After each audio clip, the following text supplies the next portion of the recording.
Welcome. Howdy. Somebody mentioned that I would make a good general, and I thought that's a good damn idea. So I promoted myself to general. I had a parade and everything. It was real nice. And maybe now I'm a general, you'll listen to me. Probably not, but that's okay. Well, it'll soon be Valentine's Day. You know, that special day when you can show your partner how much you care, how much you love them. Oh, there's no such thing as love. How much you respect them, and how much they mean to you. I guess the other 300 and some days of the year, you can treat them like crap. I personally think it's ridiculous having one day where you're going to make somebody show how much you care. And basically the only people that actually get benefit out of it are the stores, because you have to buy flowers and chocolates. And of course I remember when I was a younger man, Valentine's Day was mainly for the females. They got flowers and chocolates and all sorts of stuff. Nowadays, of course, the females are buying men things too, but they're way behind.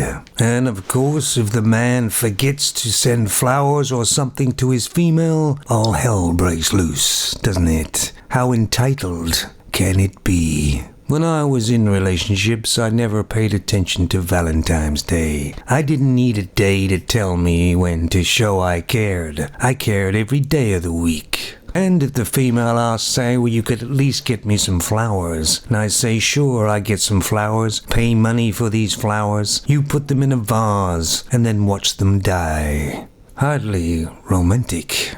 And it's come to my attention that a lot of you men out there are still getting married. What, are you crazy? Are you absolutely stupid? Are you suicidal? Basically, marriage, the way the laws are, is the man signs over his life, his possessions, his children, and anything else to the female. I know that sounds very basic, but it is the truth. Sure, there are marriages that are successful, but you can count them on two hands. Then think of the scrap heap of men that have been divorced and thrown on the men heap.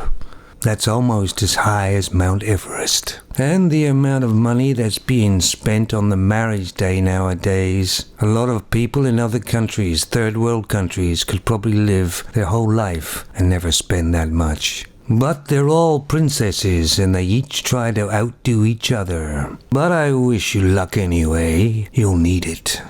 And for those young males out there who may be passing by and listen to this, if you're ever thinking about getting married, find an older man and talk with him about it. He will let you know what you need to know and steer you towards your own life, your own path.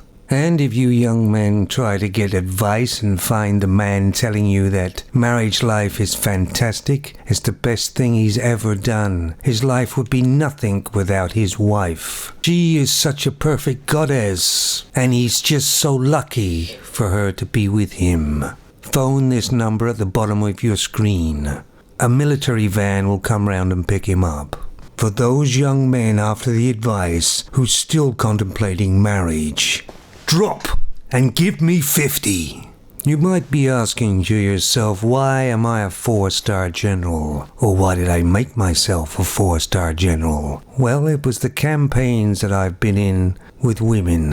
And I have succeeded and survived and come out pretty much unscathed. And some of them were quite the battle. You know, I think most of us men and males would like to be a general. Let's face it, most men are born generals, leaders. And without tying yourself up to one female or females all your life, anything is possible for a man. Now, at ease, men, and have some good times. Relax. We're not going into battle for a while, so have some R&R.